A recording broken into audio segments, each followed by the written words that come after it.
I should start too with the general adulation for the convener of the committee and all others who served on that. I must confess I always take the Deputy First Minister very seriously in his remarks, but I do find it wonderful when the government say such nice things about a parliamentary committee report. I don't remember them saying such nice things about the minority report some of us produced on police centralisation, but I guess that's how these things go in any parliament. There we are. I also, Mr Crawford did handle it extremely well. I'm very pleased to join in that. But I may say I listened to the Today programme on the Friday morning with some chuckle as I heard the Deputy First Minister extolling the virtues both of the committee report and then, of course, the impending meeting between the Prime Minister and the First Minister. It only then dawned on me that, of course, the necessity to get the committee report out, which was the right thing to do, also beautifully coincided with the meeting between the First Minister, indeed the Deputy First Minister, the Prime Minister, and no doubt a great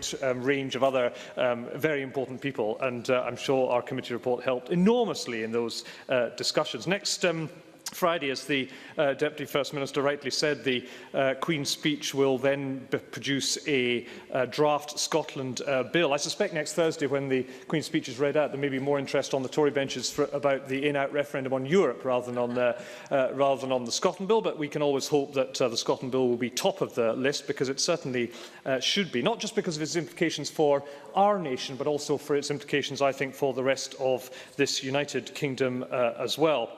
Mr Crawford, who is very careful with his language and is to be applauded for that, pointed out that the draft clauses do implement Smith in some areas but not in others, and I entirely agree with exactly that synopsis. The Deputy First Minister, who is also extremely careful with his language, didn't quite put it in those terms, and I do think it's important to recognise that what the committee has said is that the clauses do get it right in some areas but demonstrably don't in others, and don't, as Linda Fabiani has just said, just to give a this point, Linda Fabiani rightly said, don't implement the whole spirit of Smith with regard to some of the other areas which Mr Swinney is no doubt about to tell me about.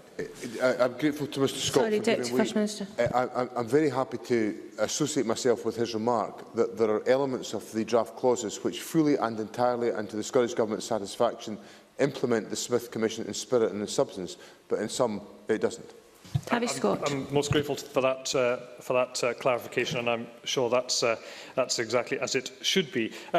Mr Swinney also mentioned in his remarks that he, of course, argues for independence. I would argue for something different. I believe if there ever was a case now across this UK for a federal solution to the constitutional upheaval that we seem to perpetually go through and, more to the point, put our people through, then that is it. But Annabel Goldie made a good remark, a good observation in her opening remarks, and that was around the parliamentary scrutiny of the points that the Deputy First Minister was making about the suggestions that his government have rightly made to strengthen the clauses that both the committee and many others consider to be deficient. That, in essence, is what the committee looked at. It's a very small part of the report, but it is a part that I think is important, and that is the parliamentary scrutiny of what government does. Now, I think I wrote down Mr Crawford's observation that there needs to be, I think, as he said, space for confidential discussions, and he's right. Of course there should, and I Jackie Baillie and Lewis MacDonald would all recognise exactly that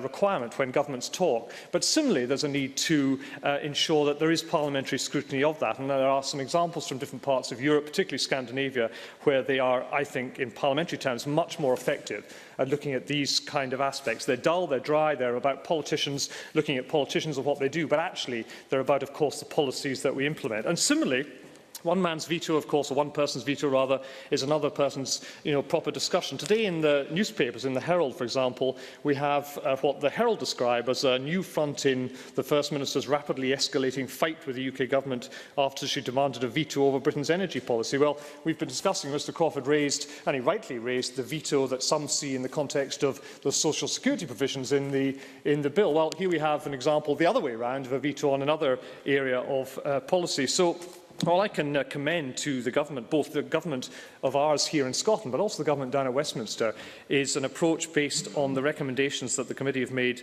about intergovernmental work and governmental activity. I heard the Deputy First Minister very interestingly say, if I caught him right, that he didn't believe there needed to be statutory backing for that. Now, I'm sure that's an area the committee may wish to come back to. I'm sure the Deputy First Minister, to his credit, will happily come along and explain his thinking on that. But I think there are those of us who might both have sympathy for his arguments, but also want to probe that completely to ensure that we get the right balance there so Parliament can do its appropriate job. Two final points, if I may, Deputy Presiding Officer. The first is to associate myself broadly with Rob Gibson's remarks about the Crown Estate. I mean, we can get a bit hung up about the two Crown Estates thing. We're going to get rid of one, and that, I think, I very strongly agree with his remarks on. And I also am grateful to the Deputy First Minister's answer to me earlier about devolution within Scotland, because I've believed that all my life, and I want to see that happen. And the final point I want to make is with regard to the fiscal framework, and I don't have time to go into the no detriment principle, but my contention in this area is that the government have got it right when they have made or seek to make the Fiscal Commission independent. I think that's fundamentally important for our deliberations of government activity, but the working relationship between the Office of Budget Responsibility on a UK-wide basis and the Fiscal Commission, once it is independent, is to me fundamentally important as to how we might resolve some of these outstanding issues. Thank you. Many thanks.